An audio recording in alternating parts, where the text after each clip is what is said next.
Sa iba pang balita, binuksan ng Metropolitan Manila Development Authority o MMDA at Manila LGU ang floodgate na nakalagay sa bahagi ng Rojas Boulevard. Naglagay na rin sila ng catch basin bilang pansalo ng mga inaanod na basura.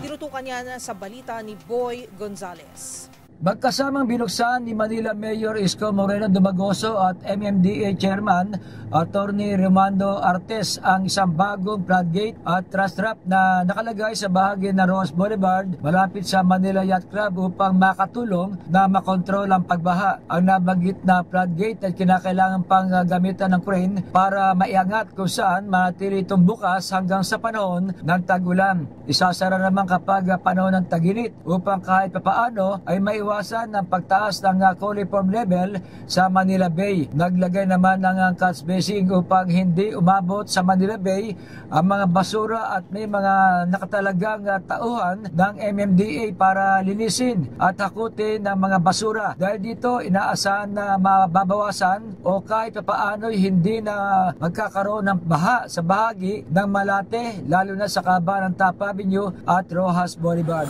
Hopefully, mabawasan yung stagnant water somewhere in the east going to the west. At kung bubuhos sa malakas ang ulan, kung bumahaman, we are hoping na pumupa agad. Para sa MBC TV Network News, ito si Boy Gonzales, una sa Pilipinas, una sa Pilipino.